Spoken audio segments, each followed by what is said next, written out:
Kirchhoff current law. Kirchhoff law, Kirchhoff का current law. आज का जो हमारा टॉपिक है किरचॉफ का करंट लॉ।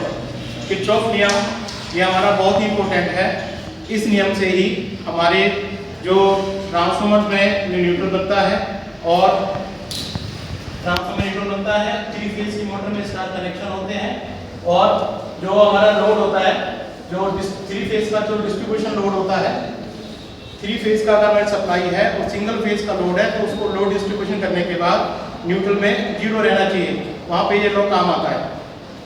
अब इस नियम के अनुसार ये नियम कहता है किसी जंक्शन बिंदु पर आने वाली धारा और बिंदु से दूर जाने वाली धारा वो दोनों समान होती हैं और उनका गणितीय योग 0 होता है। ये जंक्शन बिंदु, जंक्शन माने यहाँ पे कई सारे कनेक्शन होते हैं। बिंदु की तरफ आने वाली धारा, मान लीजिए यहाँ पे 30 एम्पीयर का करंट चल रहा है, बिंदु से दूर जाने वाला यहाँ पे 3 कनेक्शन है। मान लीजिए इसमें 10 एम्पीयर है, इसमें भी 10 एम्पीयर, इसमें भी 10 एम्पीयर। तो बिंदु की तरफ आने वाला 30 एम्पीयर, बिंदु से दूर जाने वाला भी 30 एम्पीयर, 10, 20, 30, ये दोनों करंट बराबर होते हैं और इनका गणितीय योग 0 होता है।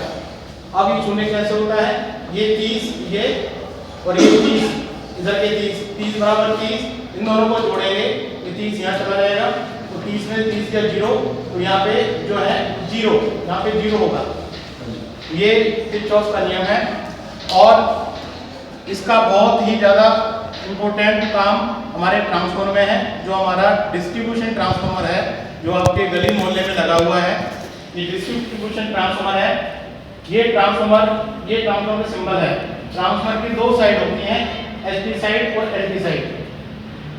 एसपी साइड यानी हाई टेंशन, जो 11,000 के 3 तार आते हैं RYB, और जो एलपी साइड में हमारे 4 तार होते हैं RYB और N, यानी न्यूट्रल भी होता है इसमें।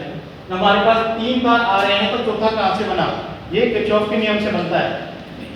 ये एसपी साइड है, ये भी इसमें प्राइमरी साइड में 3 कॉइल हैं जिनके कनेक्शन इस चित्र के अनुसार ये डेल्टा कनेक्शन होते हैं, और जो सेकेंडरी साइड है यहाँ पे ये स्टार में कनेक्शन होते हैं। जब प्राइमरी साइड में जब डेल्टा कनेक्शन में हाई वोल्टेज 11,000 वोल्टेज दी जाती है तो इसमें पूरा मैग्नेटिक फील्ड बनता है। उसी मैग्नेटिक फील्ड के अंदर जो हमारी सेकेंडरी कॉइल रखी हुई है तो इसमें भी करंट पैदा होता है। लेकिन अब इसके कनेक्शन जो हमारे किरचॉफ के नियम के अनुसार है, तो इसमें जो करंट पैदा होगा, अब तीनों का आपस में एक जंक्शन बिंदु यहाँ बना हुआ है, तो जब तीनों में जो करंट पैदा होगा तो वोल्टेज पैदा हो रहे हैं। तो इसमें मान लीजिए इसमें 50 एम्पीयर का लोड है, इसमें भी 50 एम्पीयर का लोड है, इसमें 50 एम्पीयर का लोड है। तो ये जब तीनों लोड बराबर होंगे तो यहाँ पर हमारा न्यूट्रल बन जाएगा।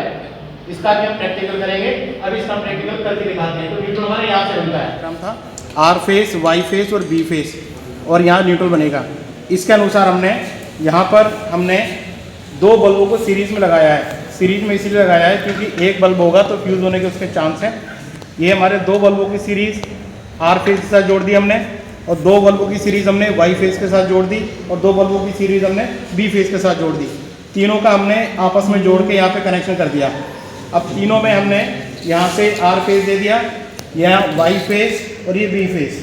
अब तीनों को हम यहाँ से सप्लाई देके ऑन करते हैं तो हमारे ये 6 बल्ब जल रहे हैं। तो अब इसमें जो करंट चल रहा होगा उतना ही करंट इसमें, उतना ही करंट इसमें, क्योंकि सबका लोड बराबर है। जब लोड बराबर होगा तो करंट बराबर होगा।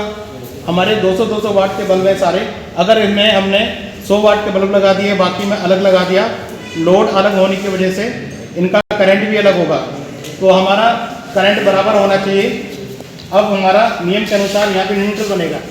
अब ये हमने छू लिया, कोई हाँ छू, करंट लगा। अब यहाँ 3 फेज की सप्लाई है और यहाँ पे हमने जब किरचॉफ के नियम के अनुसार जोड़ा तो यहाँ पे आने वाली धारा और जाने वाली धारा सारी बराबर है, तो यहाँ पे हमारा 0 हो गया। तो ये किरचॉफ का नियम है और ये नियम हमारे ट्रांसफार्मर में लगता है, ट्रांसफार्मर मोटर में। तो ये आज का टॉपिक था, और हमारे चैनल को सब्सक्राइब करें, लाइक करें, शेयर करें। धन्यवाद।